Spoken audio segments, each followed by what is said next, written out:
Imagina que hay un interruptor en la base de tu cráneo, un mecanismo biológico antiguo que la evolución diseñó para apagarse obligatoriamente cada 16 horas. ¿Qué ocurre si decides hackear el sistema? ¿Qué pasa si te niegas, por pura fuerza de voluntad, a cerrar los ojos? Diciembre de 1963, San Diego, California. Un estudiante de 17 años llamado Randy Gardner y dos amigos deciden llevar a cabo un experimento que la ciencia de la época consideraba literalmente suicida: vencer al sueño. Sin estimulantes, sin café, sin drogas. Solo la mente humana contra su propia biología. El objetivo era simple: batir el récord mundial y entrar en el libro Guinness. El resultado fue un viaje de 11 días y 25 minutos hacia la locura. 264 horas consecutivas despierto. Lo que Randy no sabía es que al cruzar la barrera de las 72 horas, su cuerpo dejaría de ser humano para convertirse en un campo de batalla químico donde las reglas de la realidad dejarían de aplicarse.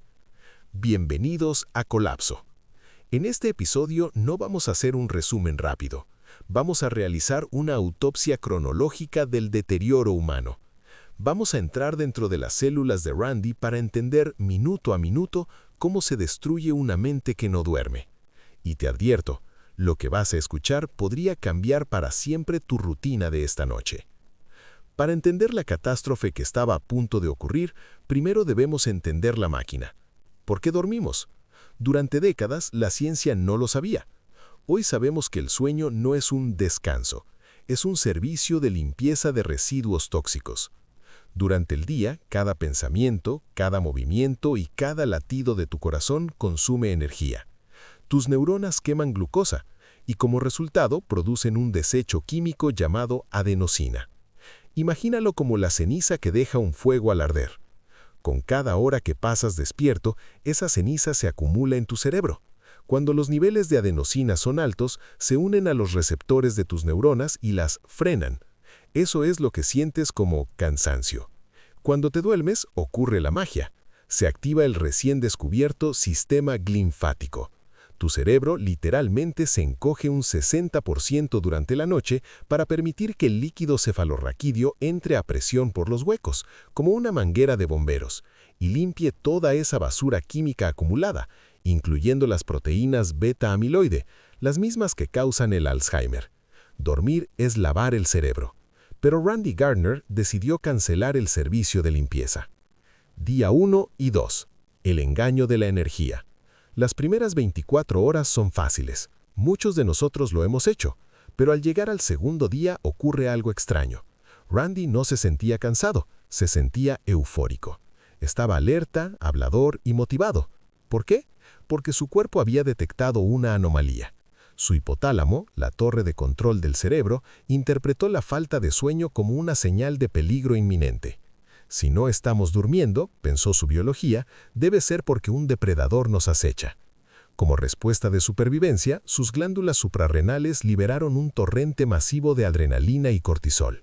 Randy estaba colado con sus propias hormonas de estrés. Pero esta energía no es gratuita. Es un préstamo con intereses altísimos. Mientras él se sentía invencible, sus neuronas empezaban a perder plasticidad. La capacidad de convertir la memoria a corto plazo en memoria a largo plazo se desconectó. Randy podía hablar, pero apenas podía recordar lo que había dicho 5 minutos antes. Día 3. La zona de peligro y el caso Peter Tripp. Aquí es donde la historia se oscurece. Para entender el riesgo de Randy, tenemos que mirar al pasado. 4 años antes, en 1959, un DJ de Nueva York llamado Peter Tripp intentó lo mismo. 201 horas sin dormir para un maratón de radio benéfico. Peter Tripp no tuvo tanta suerte. Al tercer día empezó a insultar a la gente. Se volvió agresivo. Su personalidad cambió por completo. La diferencia, Peter Tripp usaba estimulantes. Randy no. Pero aún sin drogas, el cerebro de Randy empezó a fallar el tercer día. Apareció la astereognosia táctil. Randy cogía una pelota, pero sus dedos no enviaban la información correcta al cerebro. Sabía que estaba tocando algo, pero no podía identificar su forma ni su textura. Sus lóbulos parietales, encargados de integrar los sentidos, estaban saturados de adenosina. El mapa de su propio cuerpo se estaba borrando. Y entonces llegaron los microsueños. Estos son los asesinos silentes en las carreteras. Tu cerebro, desesperado por protegerse, empieza a apagar zonas locales de la corteza cerebral mientras tienes los ojos abiertos. Imagina un edificio de oficinas donde se van apagando las luces planta por planta. Randy estaba de pie, con los ojos abiertos, aparentemente despierto, pero funcionalmente ciego y sordo durante lapsos de 3 a 10 segundos. Su conciencia se fragmentaba. La realidad dejaba de ser continua para convertirse en una serie de diapositivas estáticas. Días 4 y 5. La psicosis y los hombres sombra. Entramos en territorio de terror psicológico. La barrera entre el sueño y la vigilia se derrumba. Normalmente, los humanos soñamos durante la fase REM. Es una fase vital para la salud mental. Si no le das fase REM a tu cuerpo durmiendo, tu cuerpo obligará a que la fase REM ocurra despierto. Randy empezó a alucinar. Primero fueron nieblas alrededor de las luces. Luego, la pareidolia se volvió agresiva. Miraba una señal de tránsito y veía a una persona mirándolo fijamente. Miraba una chaqueta colgada y veía un monstruo. Esto es lo que se conoce como fenómenos hipnagógicos. Es el origen de las leyendas sobre la gente sombra o el hombre del sombrero. No son fantasmas, es tu corteza visual fallando al intentar interpretar las sombras en un estado de semi-inconsciencia. La paranoia se instaló en su mente. Randy empezó a creer que sus dos amigos, que lo ayudaban a mantenerse despierto haciéndole jugar al pinball y caminar, en realidad estaban conspirando contra él. Creía que la estación de radio que cubría el evento le estaba robando sus pensamientos. Su lóbulo frontal, la sede de la lógica, el juicio y la razón, estaba tan intoxicado que ya no podía distinguir entre un pensamiento interno y la realidad externa. Randy se estaba volviendo esquizofrénico temporalmente. Días 6 al 9.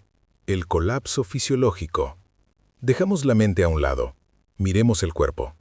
La privación de sueño es devastadora para el metabolismo. El cuerpo de Randy entró en pánico nutricional. Las hormonas que regulan el hambre se invirtieron. La grelina, que da hambre, se disparó. Y la leptina, que dice que estás lleno, desapareció. Randy necesitaba comer constantemente, pero su cuerpo no podía procesar la glucosa correctamente, acercándose a un estado prediabético. Su temperatura corporal dejó de regularse. Sentía frío intenso en pleno día. Su sistema inmune colapsó casi por completo. La producción de células T y citoquinas, necesarias para combatir infecciones, se detuvo. En este estado, un virus común podría haberle causado una neumonía letal en cuestión de horas. Su cuerpo se estaba canibalizando a sí mismo, consumiendo masa muscular para mantener el cerebro encendido a toda costa.